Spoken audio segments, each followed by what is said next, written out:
حضرت امام مالک رحمہ اللہ جب تعلیم سے فارغ ہو گئے، علم پڑھ لیا، علم کا ایک دورانیہ ہوتا ہے، علم کا ایک عرصہ ہوتا ہے، علم کے کچھ سال ہوتے ہیں، کچھ مخصوص کورس ہوتا ہے، جب وہ پڑھ لیا جاتا ہے تو کہتے ہیں کہ جناب اس نے یہ والا علم جو ہے وہ پڑھ لیا ہے، یہ والا کورس مکمل کر لیا ہے۔ مثلا ہمارے ہاں اب درس نظامی کا کورس جو بچے عالم بنتے ہیں 8 سال کا ہے۔ جب وہ مدرسے میں 1 سال، دوسرا سال، تیسرا سال، چوتھا سال، 5واں سال، 6واں سال، 7واں سال، 8واں سال پڑھ لیتے ہیں تو 8ویں سال میں جب ان کا سال مکمل ہوتا ہے تو ان کو ایک مدرسے میں دستار باندھی جاتی ہے اور دستار بنا کے سند دی جاتی ہے کہ آپ عالم ہو گئے، آپ نے عالم دین بنانے والی تمام کتابیں پڑھ لی ہیں، آپ نے اپنا کورس مکمل کر لیا ہے،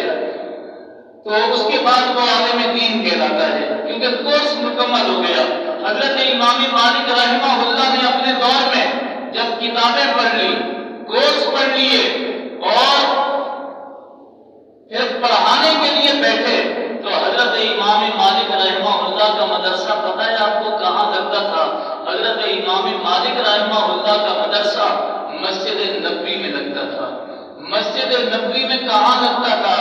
مسجد نبوی میں ریاض الجنہ کے مقام پر لگا کرتا تھا، جہاں آج لوگ جاتے ہیں اور نوافل پڑھنے کے لیے خوب جو ہے وہ محنت ہو رہی ہوتی ہے کہ ریاض الجنہ میں 2 رکعت نماز نفل پڑھنے کی جگہ بھی مل جائے اور ٹائم بھی مل جائے۔ حضرت امام مالک رحمہ اللہ اپنے دور میں ریاض الجنہ میں مسجد نبوی میں بیٹھ کر اپنے طلباء کو درس حدیث دیا کرتے تھے، حدیث پڑھایا کرتے تھے، حدیث حفظ کروایا کرتے تھے، حدیث کی تشریح سکھاتے تھے، مسائل سکھاتے تھے۔ لیکن حضرت امام مالک رحمہ اللہ جب مسند تدریس پر بیٹھے، مسند افتاء پر بیٹھے اور بچوں کو پڑھانا شروع کیا تو کب پڑھانا شروع کیا؟ آپ کا اپنا بیان ہے، آپ فرماتے تھے کہ جب تک مجھے میرے عہد کے 70 اہل علم نے یہ سند نہ دے دی کہ اب تم عالم ہو، بیٹھ کر درس و تدریس کر سکتے ہو، لوگوں کو فتویٰ دے سکتے ہو، ان کی رہنمائی کر سکتے ہو، اس وقت تک نہ میں نے پڑھانا شروع کیا نہ میں نے لوگوں کو فتویٰ دینا شروع کیا۔ یعنی 70 اصحاب علم نے، 70 علماء نے اس زمانے کے حضرت امام مالک کو جب یہ کہہ دیا کہ اب آپ عالم ہیں، اب آپ بیٹھیں پڑھائیں، اب آپ بیٹھیں حدیث کا سبق دیں، اب آپ بیٹھیں حدیث کا درس دیں، اب آپ بیٹھیں لوگوں کو فتوے بتائیں، مسائل بتائیں۔ جب 70 اصحاب فضل نے، 70 اصحاب علم نے آپ کی علمیت کا، آپ کے فضل کا اعتراف کیا اور آپ کی اہلیت کا اعتراف کیا تو اس کے بعد آپ پڑھانے کے لیے بیٹھے۔ حضرت امام مالک رحمہ اللہ تعالی اپنے زمانے میں اپنے وقت کے بہت بڑے عالم تھے، اتنے بڑے عالم تھے کہ اس وقت جب لوگوں کو کوئی مشکل مسئلہ پیش آتا اور اس کا حل نہ نکلتا تو لوگ حضرت امام مالک رحمہ اللہ کے پاس حاضر ہوتے، دور دراز کے علاقوں سے لوگ حضرت امام مالک کے پاس حاضر ہوتے، مسلمان کہ جناب ہمیں اس مسئلے کا جواب دے دیجئے، ہمیں یہ فتویٰ دے دیجئے۔ اور حضرت امام مالک رحمہ اللہ حدیث کے امام مسجد نبوی میں بیٹھ کر حدیث پڑھاتے تھے، ان کی اپنی زبان بھی حدیث تھی، قرآن و سنت کے بڑے عالم دین ہونے کے باوجود بڑے احتیاط سے فتویٰ دیا کرتے تھے۔ اور جب آپ فتویٰ دیتے تو اس وقت احتیاط کا کیا عالم ہوتا؟ ایک واقعہ کتابوں میں نقل ہوا ہے کہ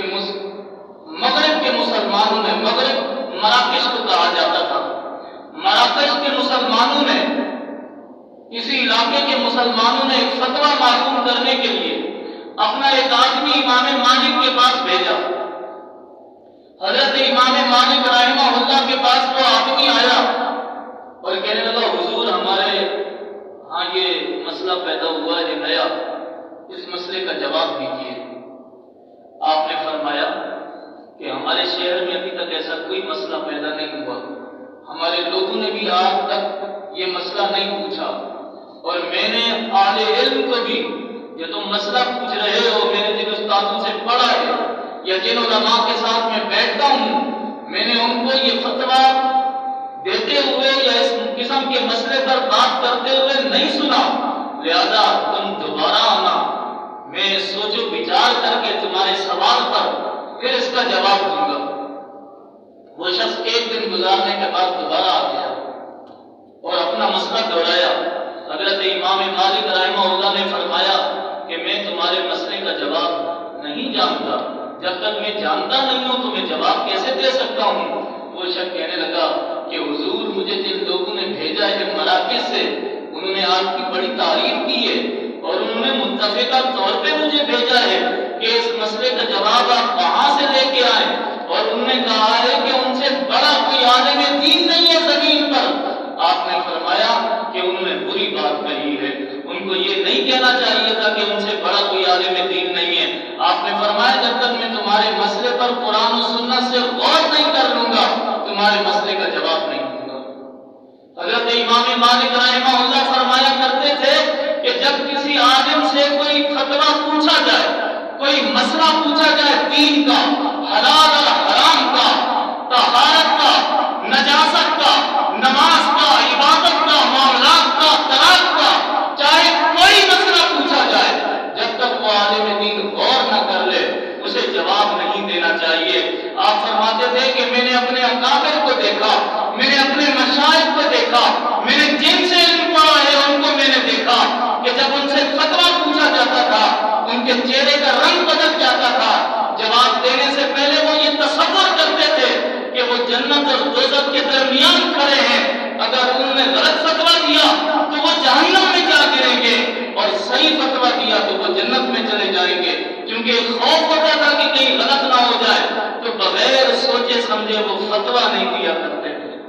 اور آج ہمارے ہاں فتویٰ بازی ایک مشغلہ بن گیا ہے، فتویٰ دینا ایک مشغلہ بن گیا ہے، دین کے مسائل پر بات کرنا ایک مشغلہ بن گیا ہے۔ جن کو دین کی الف بے جیم دال کا پتہ نہیں ہوگا وہ بھی دین کے بارے میں فتوے دے رہے ہوں گے، حلال و حرام کے فتوے دے رہے ہوتے ہیں۔ اللہ کے بندو،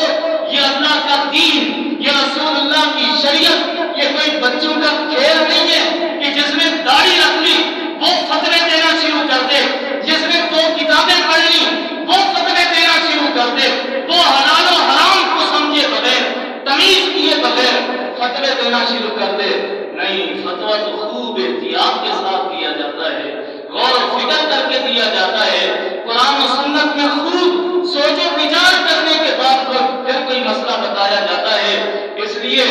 آپ لوگ بھی جب فتویٰ پوچھا کریں، کوئی مسئلہ پوچھا کریں، ہر ایک اس کا اہل نہیں ہے کہ وہ آپ کو مسئلہ بتا دے، فتویٰ بتا دے، بلکہ ان اہل علم سے پوچھا کریں جنہوں نے اپنے آپ کو ان کاموں کے لیے وقت کر رکھا ہے، قرآن و سنت کو پڑھنے کے لیے، قرآن و سنت کو سمجھنے کے لیے۔ بلکہ ہمارے ہاں تو حال یہ ہو گیا ہے کہ جن کا شعبہ دین نہیں ہے وہ بھی اب دین پہ بات کرتے ہیں، جو دین کے بارے میں کچھ نہیں جانتے وہ دین کے مسائل بتاتے ہیں۔ اور جب سے یہ سوشل میڈیا آئی ہے اس پہ تو رونق لگی ہوئی ہے،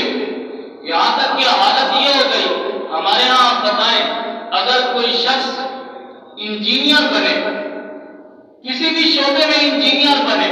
اور اس کے انجینئر بننے کے بعد، انجینئر کی ڈگری لینے کے بعد وہ ڈاکٹری شروع کر دے، وہ لوگوں کو نسخے دینا شروع کر دے، وہ امراض دل کا، امراض جگر کا، امراض معدہ کا علاج کرنا شروع کر دے، تو پڑھی اس نے انجینئرنگ ہو اور ڈاکٹری رہا ہو تو قوم اس کو ڈاکٹر مانے گی، قوم اس سے علاج کرائے گی،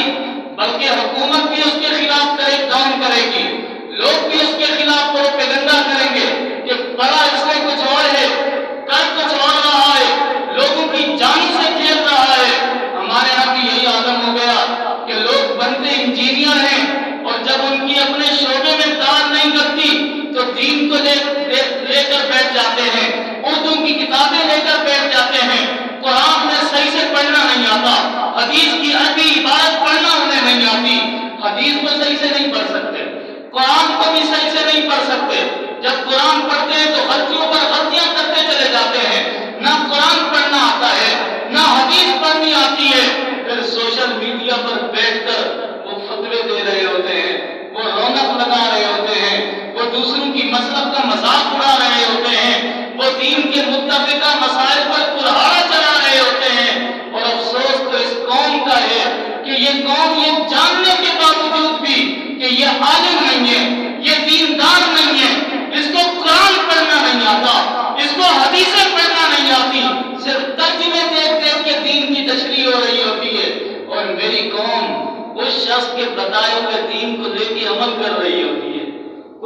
دیکھ کے رفع یدین کر رہا ہوتا ہے، کوئی اس کو دیکھ کے ہاتھ سینے میں باندھ رہا ہوتا ہے، کوئی اس کو دیکھ کے امام کے پیچھے قرات پڑھ رہا ہوتا ہے،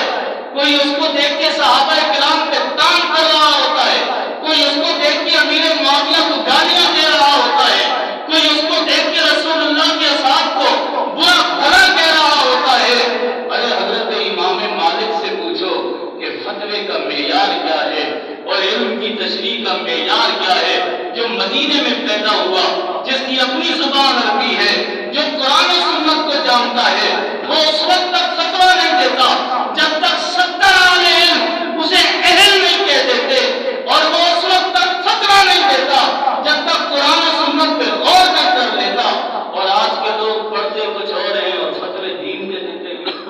بنتے انجینئر ہیں اور رونق سوشل میڈیا پہ لگا کے اور جو ہے دین پر اور عقائد پر جو ہے وہ اپنی تباہ